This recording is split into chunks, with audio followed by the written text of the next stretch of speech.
खुदावंदा ये तेरे सादा दिल बंदे किधर जाएं, खुदावंदा ये तेरे सादा दिल बंदे किधर जाएं, कि दरवेशी भी अय्यारी है सुल्तानी भी अय्यारी। सलाम, नमस्ते, सत श्री अकाल। मैं हूँ आपके साथ हर्षिता मिश्रा और आप देख रहे हैं टाइम्स मेल। इस वक्त पूरे साउथ एशिया में टोपी, कुर्ता पजामा और लुंगी वालों ने क्या गजब का कहर ढा रखा है। एक तरफ फलस्तीन पर इजराइल कहर ढा रहा है, तो वहीं दूसरी तरफ अपनी बहन बेटियों और औरतों को नचाने का ठेका भी टोपी वाले कौम ने अपने कंधों पर उठा लिया है।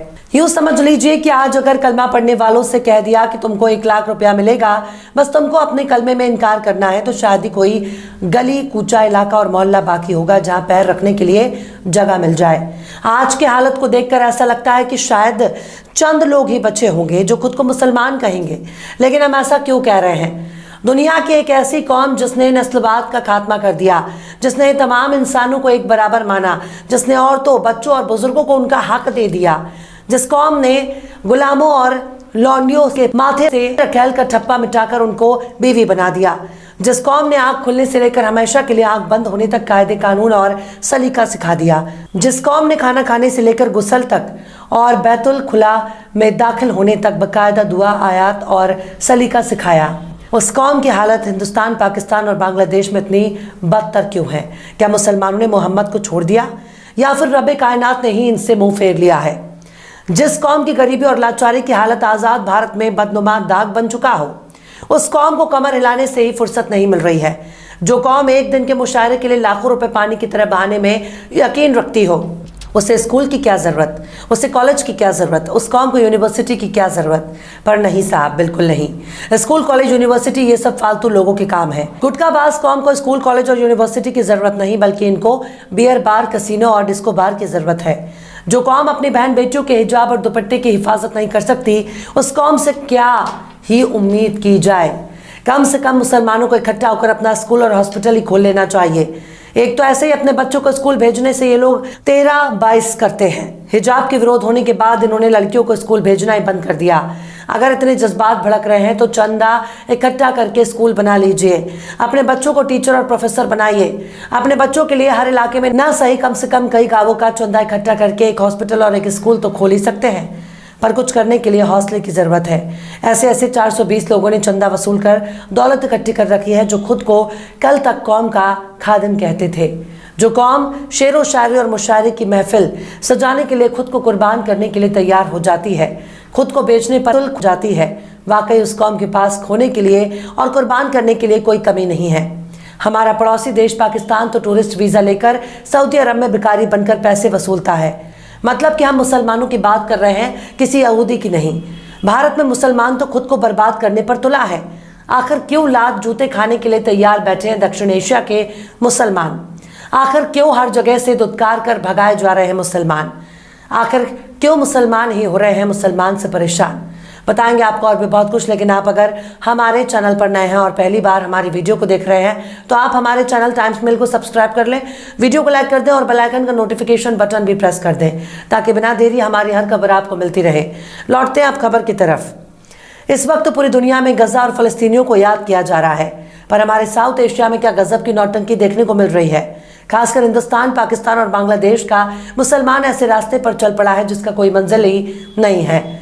मुसलमानों को आगे बढ़ाने के लिए आखिरी पैगंबर ने इकरा यानी तालीम पर जोर दिया।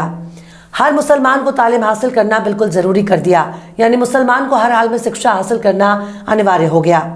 पर भारत के मुसलमान खुद को अपडेट करने के लिए 15,000 का फ़ोन ले सकता है, पर 5,000 की एडमिशन फीस भरने में नानी याद आ जाती है। स्कूल कॉलेजों में भेदभाव के शिकार भी मुसलमान होते जा रहे हैं। इनके पास ना तो कोई सामाजिक लीडर है, ना ही पॉलिटिकल लीडर। अगर कोई सियासी लीडर इनकी क़यादत के लिए तैयार भी होता है, तो ये खुद ही उसे आरएसएस का एजेंट साबित करने लगते हैं। मतलब इनके पास सब कुछ है, पर कायदे की खोपड़ी नहीं है। बच्चों को हायर एजुकेशन से बिल्कुल दूर रखना चाहते हैं। खासकर लड़कियों के मामले में मुसलमान दिन ब दिन पिछड़ता जा रहा है।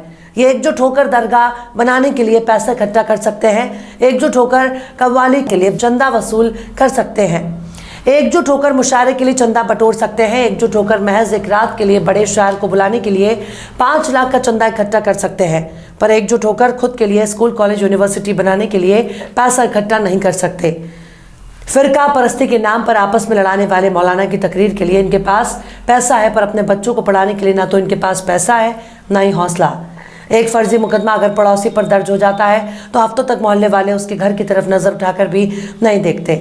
यह है मुसलमानों का हाल। यूं ही कोई बुलडोजर लेकर नहीं पहुंच जाता। मुर्दों के बीच हर चलने फिरने और टोपी लगाने वाली लोग जिंदा नहीं कहे जा सकते। जिंदा होने के लिए जिंदा नजर आना भी जरूरी है। इनके पास सब कुछ है, पर इकट्ठा होकर अपना नेता चुनकर संसद और विधानसभा में पहुंचाने की ताकत नहीं है। अगर मुसलमानों के बीच से कोई एक नेता खड़ा हो जाता है, उसको गिराने के लिए खुद इन्हीं के बीच से एक और मुसलमान खड़ा होकर मुकाबला करता है। लिहाजा ऐसे ऐसे लोग चुनाव जीतकर मुसलमानों के सिर पर तांडव करने लगते हैं, जिनको मुसलमान तो छोड़ दीजिए, हिंदुओं में ही ज्यादातर लोग नहीं जानते। मतलब आपस में लड़कर ये दूसरों को जिताने में यकीन रखते हैं, पर औकात नहीं है कि खुद का कोई नेता चुन सके जो इनकी सदन में आवाज पहुंचा सके। इस वक्त मुसलमानों ने बस एक ही महारत हासिल कर ली है, और वो है थाना। मुस्लिमों में कोई नेता मिले ना मिले, लेकिन दलाल जरूर मिल जाएंगे जो थाने की दलाली करते हैं, जो आपके बीच में घुसकर मुखबिरी करते हैं और दारू मुर्गा के लिए अपना ईमान बेच देते हैं। इसी तरह से जमीन की दलाली में मुसलमानों ने झंडे गाड़ रखे हैं। अगर शहरों की बात की जाए तो इनको पैसे की इतनी हवस है, ये दाढ़ी टोपी कर दलाली करते हैं ताकि दूर से कोई भी इनके बहुत बड़ा मुत्तकी और परहेजगार आदमी समझे, पर इनकी दाढ़ी के पीछे सारे ऐप छिपे हुए हैं। मिसाल के तौर पर दिल्ली का ओखला देख लीजिए। जब से दिल्ली और दिल्ली के आसपास के इलाकों में हिंदू मुस्लिम के बीच नफरतों का सिलसिला शुरू हुआ, तब से ही हर कोई सीधे ओखला में आना चाहता है। यहाँ कई इलाके ऐसे हैं जहाँ अवैध इमारतें बनी हुई हैं, जहाँ जरूरत पड़ने पर एम्बुलेंस और फायर ब्रिगेड भी नहीं घुस सकते। ऐसे इलाकों में किराए पर कमरे और फ्लैट की दलाली इतनी जोर शोर से चल रही है कि ऐसा लगता है कि मानो मुसलमान इलाके के नाम पर आपको गर्दन काट कर पैसे लूट लेंगे। मुसलमानों ने रियल एस्टेट की आड़ में दलाली का ऐसा धंधा शुरू कर दिया जिनकी जेब में नजर आने वाला एक एक रुपया हरामखोरी की गवाही दे रहा है। हम ये नहीं कहते कि सारे के सारे मुसलमान ऐसे ही हैं, पर एक की वजह से जरूर 10 बदनाम हो रहे हैं। इसी तरह से इनके पास पीर फकीर बाबा झाड़ फूक करने वाले मौलवियों की लाइन लगी है, जो खुद को पीर कहते हैं, अपने मुरीदों को चंदा लेते हैं, बड़ी बड़ी आलिशान गाड़ियों में घूमते हैं। बेचारा मुसलमान भी गाड़ी पर लिखने लगता है पीर साहब का करम। मतलब कल तक अल्लाह का करम लिखने वाली कौम फर्जी पीरों के झांसे में आकर पीर साहब का करम मान बैठी है, पर पीर साहब खुद ही इनके चंदे पर मौज कर रहे हैं, विदेशों में घूम रहे हैं। बेचारे जुम्मन मियाँ पीर साहब के कदम चूम रहे हैं, और पीर साहब ने लाखों की प्रॉपर्टी चरण चुमवा कर बना ली। भूत शैतान और रूहानी इलाज के नाम पर ऐसे मौलवियों ने अपने धंधा फैलाना शुरू कर दिया। अगर उनसे कह दिया जाए कि गजा में पहुंचकर एक भी इजरायली बम फलस्तीनियों पर गिरने से रोक दो, तो ये खुद आपको गाली देने लगेंगे। दरगाहों के बाहर इन लोगों की बड़ी बड़ी दुकानें मौजूद हैं, जहाँ ये रूहानी इलाज के नाम पर अपना धंधा चला रहे हैं। मतलब जिस झाड़ फूक और जादूगरी को इस्लाम में हराम करार दिया गया, जिस झाड़ फूक के धंधे में पाए जाने पर मुस्लिम देशों में सजाए मौत का प्रावधान मौजूद है, वही झाड़ फूक मौलवियों का धंधा बन चुका है।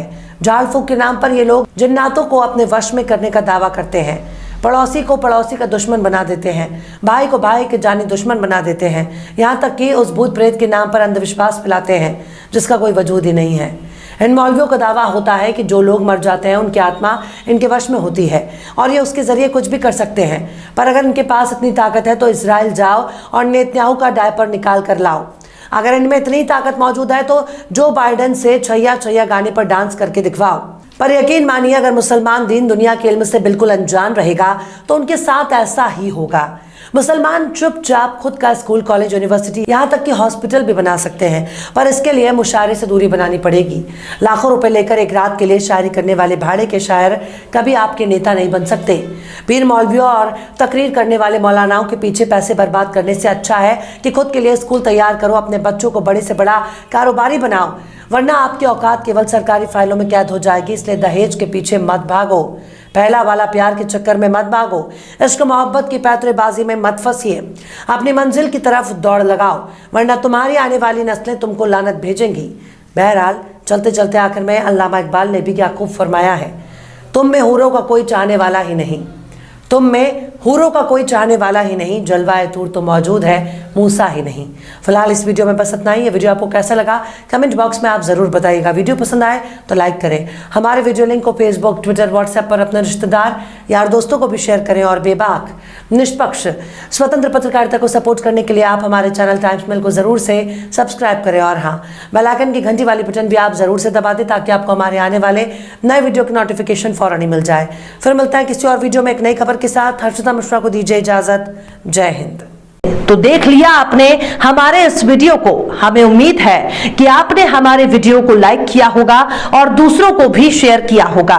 अगर अभी तक आपने हमारे चैनल टाइम्स मेल को सब्सक्राइब नहीं किया है तो जल्दी से सब्सक्राइब कर दें और बेल आइकन भी प्रेस कर दें।